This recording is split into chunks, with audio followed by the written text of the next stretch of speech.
Bueno, vamos a charlar ahora sí, porque lo habíamos anunciado con Carlos Sosa, que está con nosotros, de Sosa y Asociados, que está organizando Funcionalmente 4, como lo venimos promocionando. Pero antes de meternos en algunos detalles que podemos contar ya de esta nueva edición, estaba charlando recién fuera de aire sobre la decisión de cambiar, lo que contaba Marito de decidir de un día para otro, decir no como más carne. ¿Es tan así? ¿Se puede decidir, Carlos, o es un proceso? Hola, ¿cómo están? Buenas noches. Cambiar es un proceso, el tema es cuando las circunstancias te lo permitan.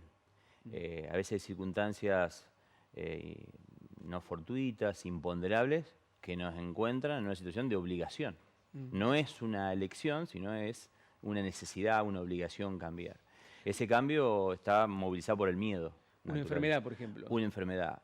Hay casos que se cuentan en el tema de las neurociencias, de donde se interviene algún paciente del corazón, se le va el miedo, deja de fumar, toma hábitos buenos y nuevos, se va el miedo y aparece nuevamente esos hábitos que quedan incorporados, ¿no?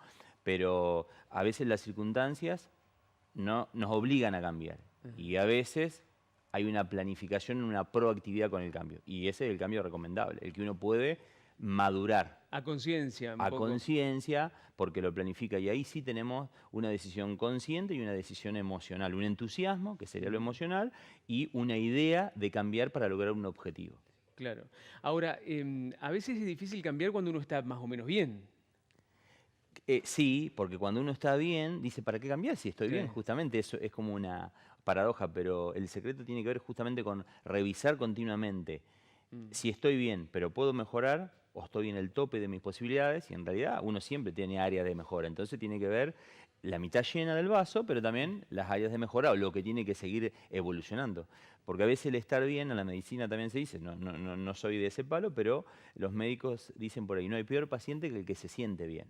¿Okay? Porque no quiere seguir evolucionando o transgrede Claro. límites y vuelve a hábitos que no nos conducen por un buen camino. Y esto es aplicable no solamente a cuestiones personales o de salud, sino que a la vida cotidiana, a las empresas, a las organizaciones, porque además, un poco aludiendo al lema de este año del Congreso, que es cambiar para influenciar, qué notable es lo que produce el cambio en otras personas cuando ve la mejora que se puede dar en uno, ¿no? Por supuesto, y fundamentalmente cuando ese cambio, la temática es aprendizaje, aprender a cambiar para influenciar. Y cuando los líderes demuestran que pueden cambiar su manera, por ejemplo, de influenciar o de llegar, y lo hacen primero hacia adentro y luego hacia afuera, y se logra una mejora, ya sea en un aspecto del conocimiento, en un aspecto técnico, o en una forma de comunicarnos, logramos ese cambio, eso entusiasma. Y internamente digo, sí puedo, voy para adelante, doy este paso y para cambiar justamente hay que empezar desde lo simple hacia lo complejo. No puedo intentar cambiar, hacer un gran cambio, sino que ahí hay que desarrollar la inteligencia práctica y la pregunta que debo hacerme es ¿qué hábito o qué cambio puedo hacer o a través de qué persona o en qué circunstancia tenga bajas chances de fracasar?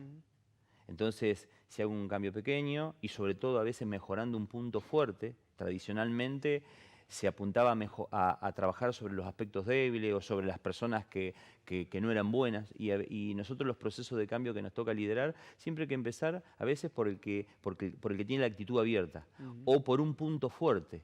Si yo tengo un punto fuerte o una habilidad determinada, 7 puntos, y logro mejorarla llevándola a 8 puntos, ahí solito me voy a mi zona de mayor incomodidad, porque todos tenemos un aspecto seguro y un aspecto inseguro. Y hay gente que tiene mayor predisposición a la frustración, ¿no?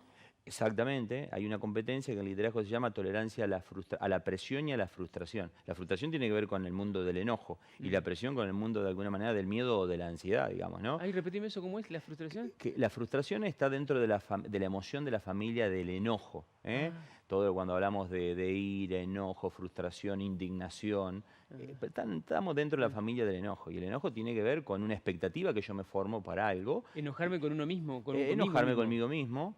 Lo que pasa que a veces en esto hay una emoción que es la visible y hay otra que está atrás, que es el detrás del escenario, porque recién estaba hablando de obras, en fin, ¿no? Entonces a veces el enojo puede ser la cara visible de la tristeza. O me enojo, pero lo que en el fondo tengo es miedo.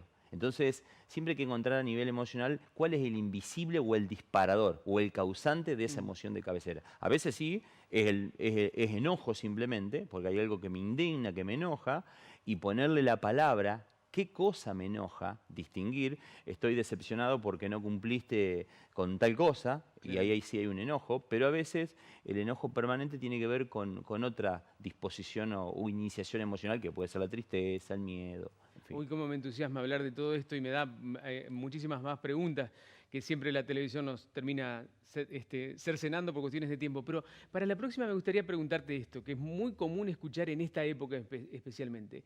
¿Las crisis son siempre oportunidades o es un verso eso?